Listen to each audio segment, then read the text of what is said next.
lahat ng pagkakataon, si Yahweh ay aking pupurihin. Pagpupuri ko sa Kanya ay hindi ko patitigilin. Aking pupurihin Kanyang mga gawa, kayong naating makinig matuwa. Ang kadakilaan niya ay at ang pangalan niya ay pupurihin ng lahat. Tayo po ay manalangin. Dakilang Diyos, maraming salamat po sa pagpupnubay mo sa amin sa buong maghapon. Salamat din po sa pagkakataong ito na kami ay nandito sa iyong bahay dalanginan. Samahan mo po kami at gabayan sa aming pananambahan sa hapong ito.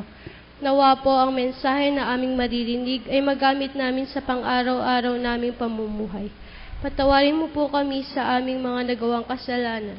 Ito po ang aming samot dalangin sa pangalan ni Jesus. Amen.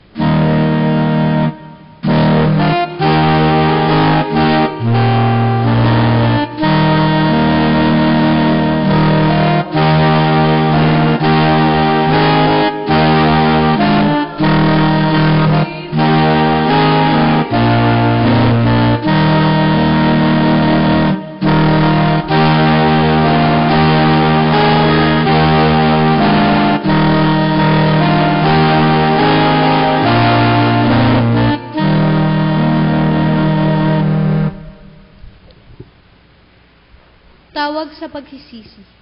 Si Jesus ay dinala sa ilang upang tuksuhin, ngunit ito ay kanyang napagtagumpayan.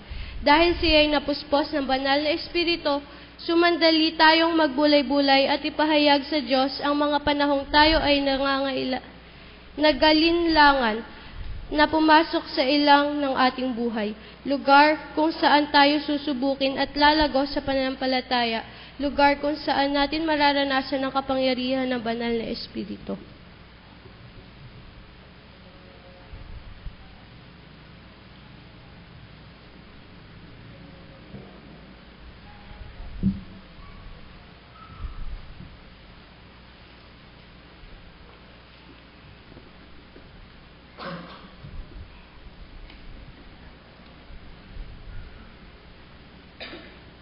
Mula po sa mga Salmo, chapter 32, verse 5, Ako ay lumalapit sa iyong harapan at salay inamin, ang aking ginawang mga pagsalansang, di ko inilihim. Pinagpasyahan ko ang lahat ng ito sa iyo idaing, at aking natamo ang iyong patawad sa sala kong angkin.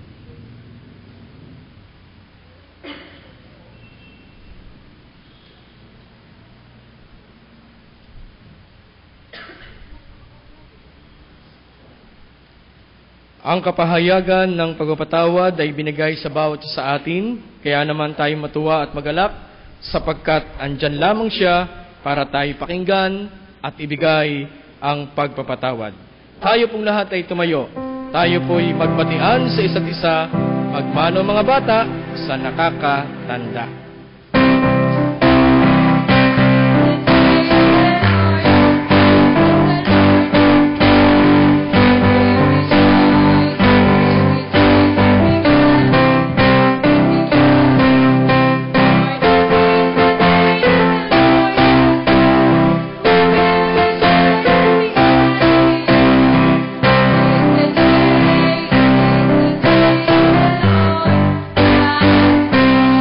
This is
balita at malasakit.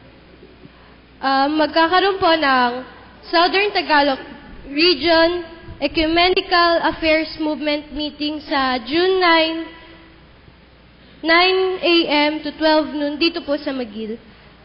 Magkakaroon din po ng STCYF Batch 70s, 80s, 90s Grand Reunion sa June 12, 2014 sa Bato Spring Resort, Barangay San Cristobal, San Pablo City sa gawing 9 a.m. hanggang 6 p.m.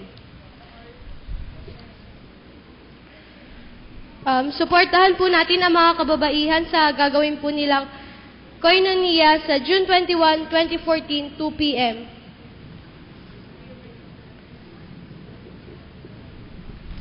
Sa June 9 po ay mag-uumpisa na po ang klase sa McGill Memorial School at magkakaroon po ng Southern Tagalog Reunion Ecumenical Affairs Movement meeting.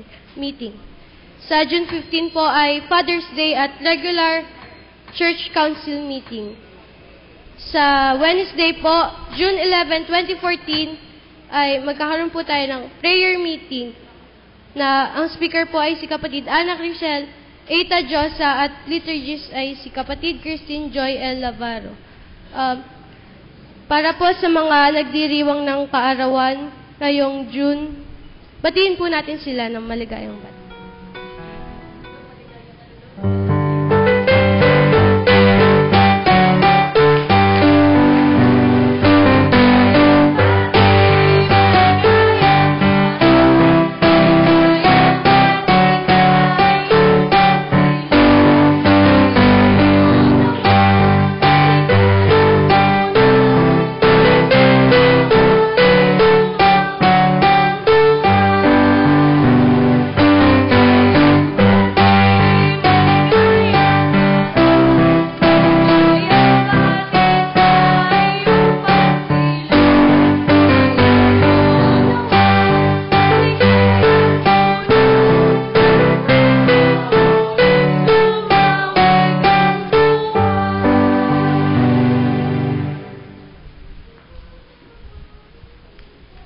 Magandang hapon po sa bawat isa sa atin.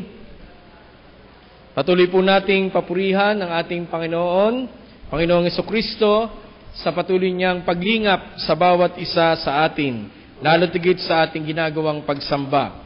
Wine-welcome po natin ang narito po sa loob ng ating bahay dalanginan. Wine-welcome din po natin ang patuloy na nanunood at nakikinig sa atin sa pamamagitan ng ating Ustream Live. So, welcome po. Baka po meron tayong bisita. Bagong mukha bukod sa inyong lingkod. Wala po? So, welcome po sa bawat isa sa atin.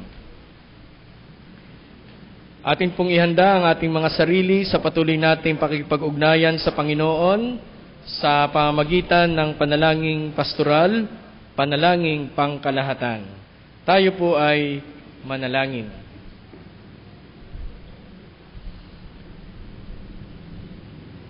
O Diyos na makapangyarihan sa lahat, isang magandang hapon po ang patuloy naming ipinaabot sa iyo. Patuloy po kami nagpupuri, nagpupugay sa kadakilaan ng iyong pangalan. Ikaw ang aming Panginoon, noon, ngayon at magpakailanman. Ikaw ang aming manlilikha, manunubos at tagapagtaguyod. Kanina lamang o aming Panginoon ay nadama namin ang iyong banal na presensya sa aming pagsamba. Ngayon o aming Panginoon, dahil hindi po kumpleto ang isang linggo kung hindi kami makakarating dito sa iyong bahay dalanginan. Kaya dito po sa aming Vesper service, kami po ay sama-samang nagtungo rito para ikaw ay aming papurihan sa Espiritu at sa katotohanan. Maraming salamat o aming Panginoon sapagkat katabi namin ngayon ang aming mga mahal sa buhay, ang aming kasama sa simbahan, na patuloy kaming mag-aawitan, magninilay, lalo tigit o aming Panginoon ang patuloy naming pakipag-ugnayan sa iyo sa pamamagitan ng panalangin. Salamat po, o aming Panginoon, sapagkat nadarama namin ang iyong banal na presensya sa aming kalagitnaan. Salamat po, o aming Panginoon, sapagkat ikaw ang kumikilos, lalo tigit sa bawat isa sa amin. Sa aming konsilyo, sa kaaniban, o aming Panginoon, ikaw ang siyang patuloy na nahahayag dahil ang kapayapaan ay aming nararanasan. Salamat din, o aming Panginoon, sapagkat bukas po ay bubuksan na ang paaralan, lalo tigit dito po sa Magil, ang aming pong paaralan, para po sa patuloy na pagdilingkod sa mga maliliit na mga bata at kabataan. Alam namin, dakilang Diyos, na sasamahan niyo po sila, lahat na mag-aaral, sa loob ng isang taon, upang makita nila, o aming Panginoon, ang kaliwanagan, ang paghakbang, tungo sa isang magandang kinabukasan sa pangunguna ng kani-kanilang mga guro, o aming Panginoon. Salamat din, o aming Panginoon, sapagkat sa unang pagkakataon, nagpulong po ang school board, kanina lamang, para po sa pagpapatibay ng mga gawain, o aming Panginoon. Nadama namin ang iyong banal na presensya. O Diyos na makapangyarihan sa lahat, sa kabuuan ng amin pong panalangin, amin pong pinagpe-pray, yung pong aming mga kapatid na hindi namin nakasama sa aming pananambahan, kaninang umaga at ngayong hapon, o aming Panginoon. Sila man, dakilang Diyos, ay nasa ibang lugar o nasa banig ng karamdaman, ikaw, dakilang Diyos, ang siyang humipo, umagapay sa kanila, at alam po namin na kailanman hindi ninyo sila iiwan. Katulad, dakilang Diyos, ng mga pangalan na aming mga kapatid na nakalimbag sa aming liturhiya na may karamdaman. Ikaw ang dakilang manggagamot na siyang patuloy na magbibigay ng kagalingan sa kanila. Patuloy din po namin pinagpe-pray, o aming Panginoon, yung pong kabuuan ng aming simbahan sa pangunguna ng aming mga obispo, ng aming mga conference ministers, mga manggagawang babae at lalaki na patuloy na nagsasaka, hindi lamang sa lugar na ito, lalo tigit sa iba't ibang mga lugar, sa ibang bansa, o aming Panginoon, para patuloy na mag-ani ng mga mananampalatayang patuloy na sumusunod at susunod sa iyo, o aming Panginoon. Patuloy din po namin pinagpe-pray ang aming lugar, ang aming bayan, ang aming bansa, ang buong mundo, na kung saan, o aming Panginoon, dalangin namin na ang kapayapaan ang siyang aming maranasan. Ngayon, o aming Panginoon, inyo pong napapagmasdan ng inyong mga anak, alam ko pong patuloy niyo pinakikinggan ang kani-kanilang mga panalangin. Ito po, dakilang Diyos, ang aming samot panalangin na may pagpapasalamat sa pangalan ni Jesus. Amen.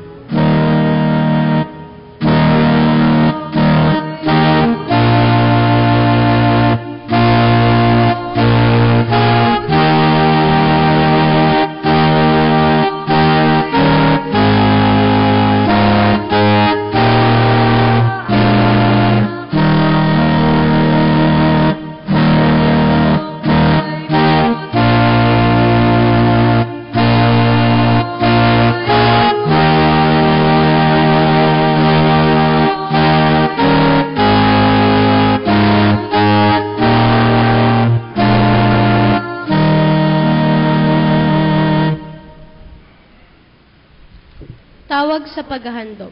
Ang aking Diyos ang magbibigay sa inyo ng lahat ng inyong pangangailangan ay sa maluwalhati niyang kayamanan kay Kristo Jesus. Gawin po natin ang paghahandog.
kapayapaan. Panginoon, magandang hapon po muli sa inyo. Salamat po sa mga biyayang ibinibigay niyo sa amin. Ngayon po ay binabalik namin ito bilang mga handog. Nawa po ay magamit ito sa pagpapalawak ng ministeryo dito sa lupa. Sa pangalan ni Jesus. Amen.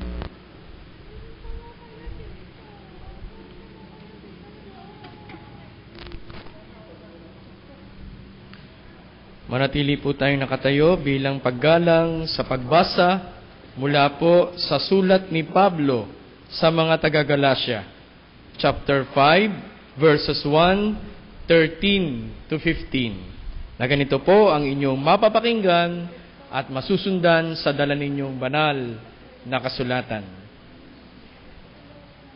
Pinalaya tayo ni Kristo upang manatiling malaya.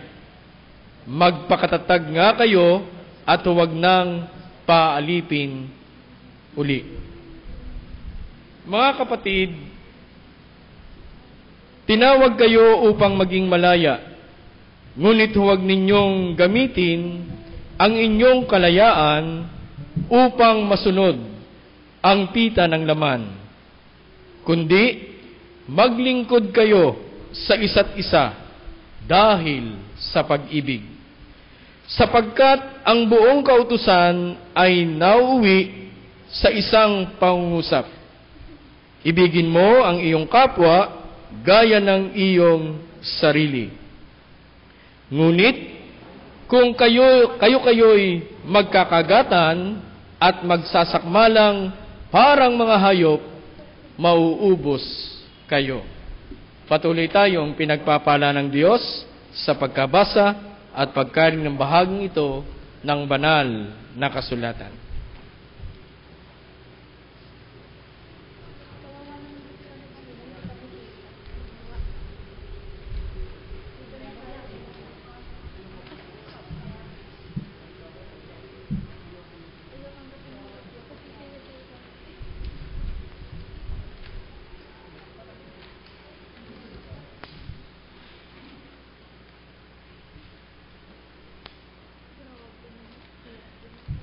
Ito ang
Tayo po'y sumandaling manalangin.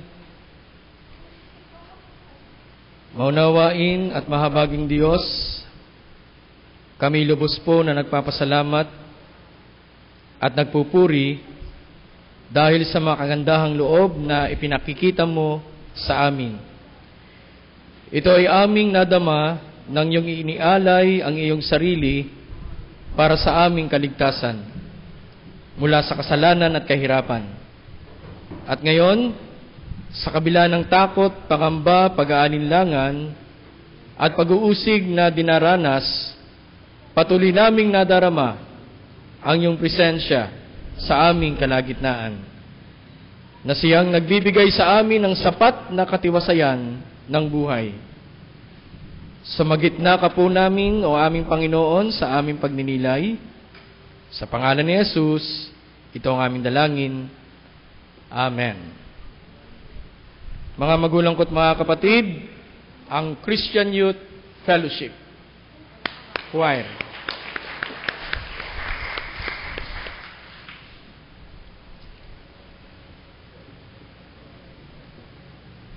Nakakadalawang hinga na po ang inyong lingkod. Ang ibig kong sabihin, nakakadalawang linggo na kung saan ay patuloy na nagpapahayag ng mabuting balita ng ating Panginoong Jesucristo. Nabanggit po ang mabuting balita, kagaya nung tinuran ko nung isang linggo, ngayong buwan ng Hunyo, ay nakasentro tayo sa tinatawag nating Pentecostes. Tulad ng ating tinuran, ikalawa ito sa dakilang pista sa taon ng mga Hudyo. Ito ay isang kapistahan ng pag-aani kung saan ang mga unang bunga ng pag-aani ng mga butil ay iniaalay sa Diyos. Kaugnay dito, sinasagisag ng Pentecostes para sa iglesia ang simula ng pag-aani ng Diyos sa mga kaluluwa sa mundo. Ang sulat po ni Pablo sa mga iglesia sa Galacia ay panumbalikin ang tunay na mga mananampalataya na mga nadaya sa maling turo. Nagsimula si Pablo sa pamamagitan ng pagtatanggol sa kanyang karapatang matawag na apostol ni Hesukristo.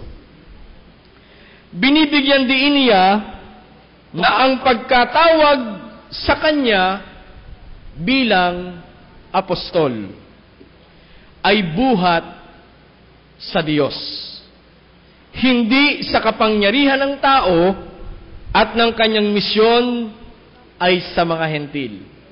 Kaya kanina pong umaga, tinalaga natin ang ating mga lay workers at ito ang gusto ng Panginoon.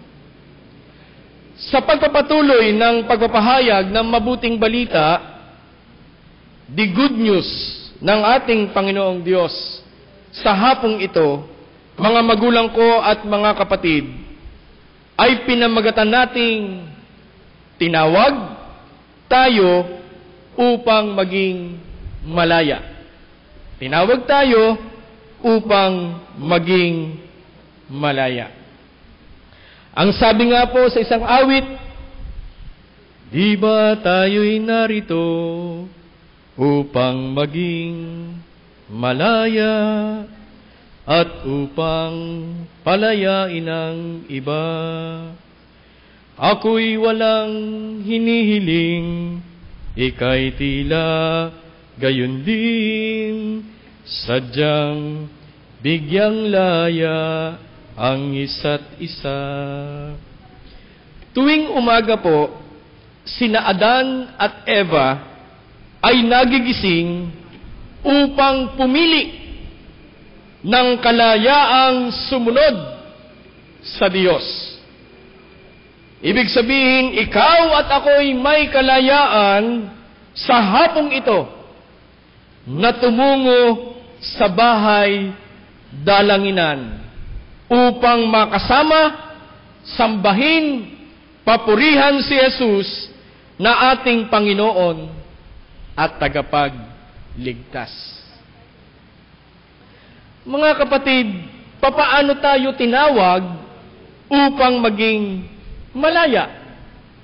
Una, ang katotohanan ang magpapalaya sa atin. Sa konteksto ng karunungan ng tao, maraming mga bagay ang totoo.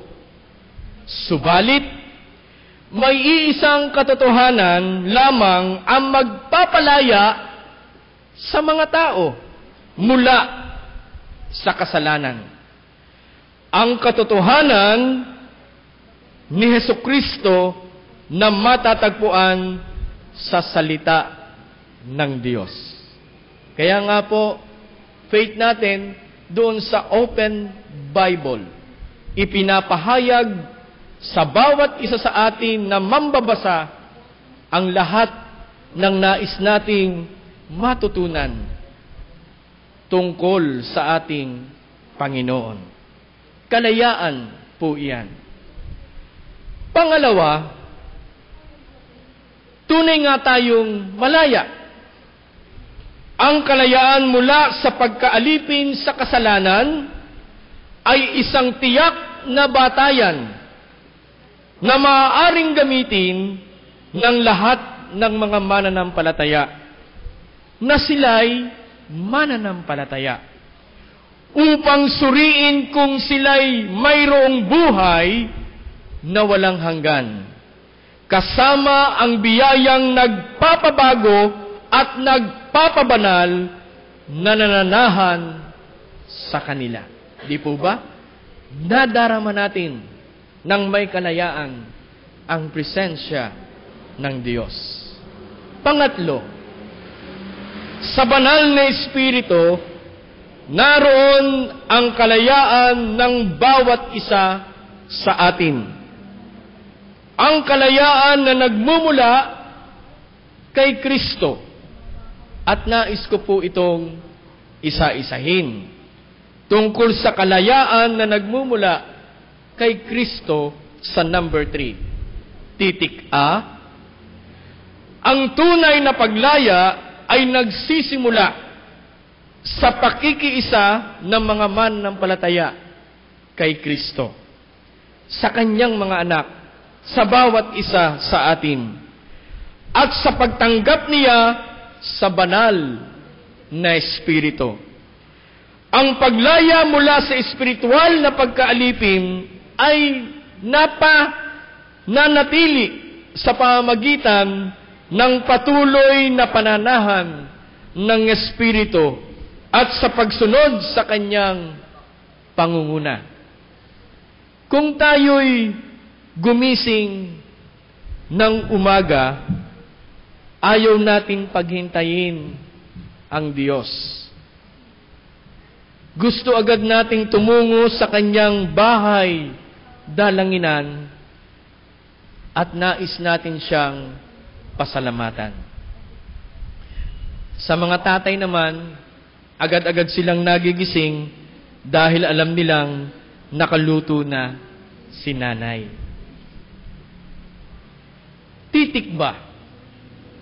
Ang kalayaan ay binibigay ni Kristo ay hindi isang kalayaan para magawa ng mga mananampalataya na gawin ang mga naisin nila, kundi gawin ang nararapat. Ang espiritual na kalagayan ay hindi dapat gamitin bilang pangtakip sa masama o bigyang katuwiran ang pag-aalitan. Titik ka sa kalayaan na nagmula kay Kristo. Ang kalayaang Kristiyano ay pagpapalaya sa mga mananampalataya upang makapaglingkod sa Diyos at sa ibang tao. sa daan ng katwiran. Tayo ngayon ay mga alipin ni Kristo na nabubuhay na kasama ang Diyos sa pamamagitan ng kanyang mga biyaya. Ang mga anak ng Diyos ay mahal ang konsepto ng kalayaan ng bawat isa. Ngunit di nila naisip ang isang lipunang may kalayaang nagpapahintulot ng gawain ng mga tao.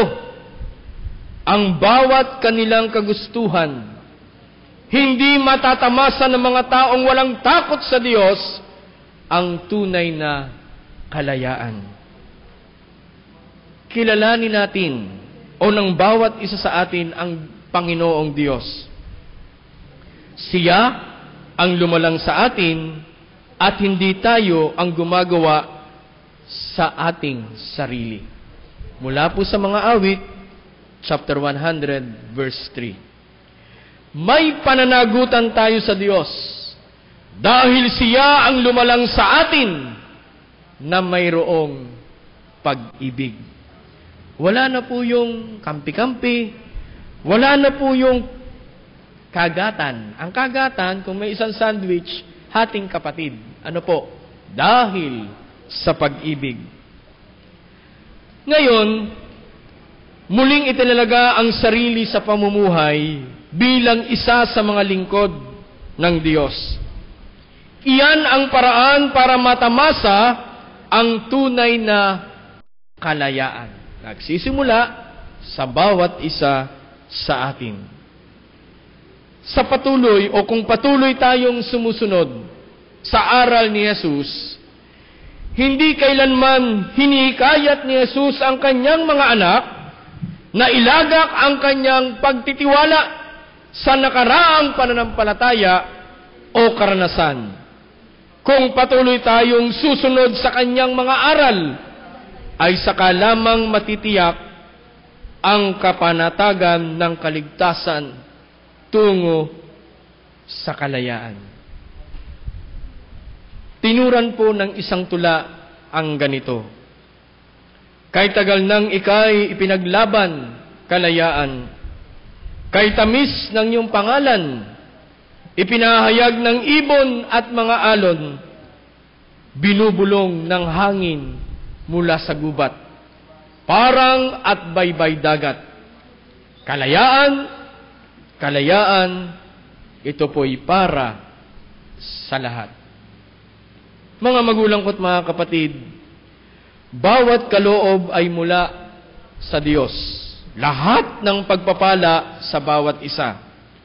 Ngunit di magiging tunay na malaya kundi magtitiwala sa kanyang mga biyaya. Ang mga tunay na anak ni Jesus ay nagpapatuloy na sumusunod sa mga salita ni Kristo ng may paglaya at may pag-ibig para sa kapayapaan. Sa pangalan ng Ama, ng Anak, at ng Banal na Espiritu. Amen.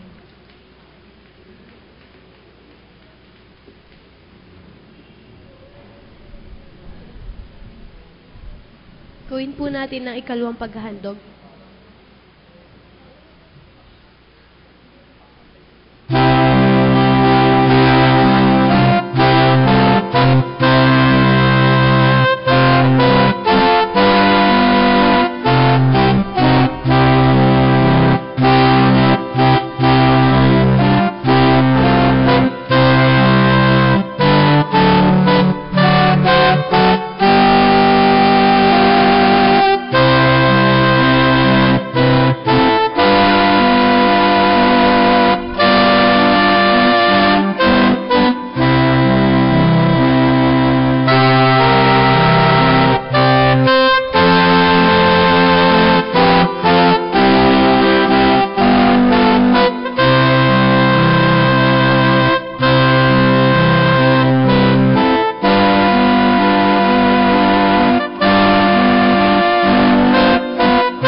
Diyos na makapangyarihan sa lahat, maraming pong salamat sapagkat minsan pa sa aming kalagitnaan, nadama namin ang iyong banal na presensya. Salamat po sa kapahayagan ng iyong salita na aming narinig mula pa kaninang umaga hanggang ngayon. Sapagkat ang kapahayagan ng kalayaan na ngayon aming nararanasan, hindi lamang sa aming bayan, lalo tigit sa aming pananampalataya. Kaya naman, o aming Panginoon, patuloy naming itinatalaga ang aming mga sarili sa iyo lamang. Kaya naman, o aming Panginoon, ng ilan sa iyong mga anak ay lumapit sa inyong dambana. Tiklop tuhod, nananalangin, o aming Panginoon. Sila po ay may mga personal na mga panalangin sa iyo lamang. Ang ilan sa kanila, dakilang Diyos, ay nagpapasalamat sa buhay, kalakasan, kaarawan, anibersaryo ng kasal. Salamat po at patuloy silang nagpapasalamat sa iyo. Ang ilan naman, dakilang Diyos, ay lumapit sapagkat tumihiling sila ng inyong paggabay at pag-alalay sa kanilang pag-aaral, paghahanap buhay, ano man ito, o aming Panginoon, patuloy niyo po silang gabayan. Ang ilan sa kanila, dakilang Diyos, ay lumapit sapagkat sila'y may karamdaman o ang mga mahal nila sa buhay ay may karamdaman. Sa pangalan ni Jesus na taga Nazaret, alam po namin kasama ng aming pananampalataya at pananalig, sila po ay gagaling. Sapagkat i-bless nyo po yung mga doktor na tumitingin sa kanila ang mga gamot na ipinapasok sa kanilang lupang katawan. Maraming salamat, o aming Panginoon, sa walang humpay mong pakikinig sa kanilang panalangin, paglapit, o aming Panginoon. Gayon din, o aming Panginoon, ang iyong mga anak na nanatili sa kanilang kinatatayuan, kinauupuan, patuloy ang kanilang mga panalangin. Patuloy naming idinadalangin, o aming Panginoon, na sa bawat tahanang kanilang kinabibilangan, ikaw ang siyang naroroon at ikaw ang siyang patuloy na maghahari. Upang ang pag-iibigan, pagsusunuran, pagmamahalan ay kanilang maranasan. Mula sa ama, ina, mga anak, 10 na mga kasama nila, o aming Panginoon, sa tahanang ikaw ang nagtatag. Kami, dakilang Diyos, ay nananalangin pa rin doon sa mga nanunood at nakikinig sa amin, o aming Panginoon. Abutin niyo po sila ng inyong kapangyarihan at bigyan ng kalakasan at kaaliwan, lalo tigit malayo sila sa pamilya nila, o aming Panginoon. Kami po ay natatapos sa aming pananambahan, pero hindi dito natatapos ang aming paglilingkod. Bagkus pa nga, amin pong babaunin ang lahat ng aming nakita at narinig sa aming pagsamba, at amin itong bubuksan sa panahon na kung saan ang aming pananampalataya ay patuloy na magiging matibay dahil andyan ang iyong paggabay. Kami po ay lalabas sa iyong bahay dalanginan, o aming Panginoon. Samahan niyo po kami sa aming pag-uwi. Kami po ay matutulog sa gabing ito, bantayan niyo po kami. At magising kami sa kinabukasan. Ipagkaloob niyo po ito, na malalakas ang aming lupang katawan, at patuloy kaming tumugon sa hamon ng paglilingkod bilang iyong mga anak. Muli, o aming Panginoon, marami pong salamat. Sa amin pong pansamantalang pag-iwahiwalay, mula po sa isang makahulugan at makabuluhang pananambahan, tanggapin po ng bawat isa sa amin ang iyong mayamang pagpapala, biyaya, pag-ibig, bendisyon, na ipapahayag ng inyong abang lingkod, unang-una na sa inyong mga anak, na tiklop tuhod, nananalangin, o aming Panginoon. Pagpalain kayo ng Panginoon at ingatan kayo. Paliwanagin ng Panginoon ang kanyang mukha sa inyo at mahabag sa inyo. Ilingap ng Panginoon ang kanyang mukha sa inyo at patuloy niyang tutupdin lahat-lahat na inyong nilapit sa Kanya sa pamamagitan ng panalangin, sapagkat mahal na mahal kayo ng ating Panginoong Heso Kristo. At ngayon, sumaating lahat ang pagpapala ng iisang Diyos, ang Diyos Ama, ang Diyos Anak, at Diyos Espiritu Santo. Amen.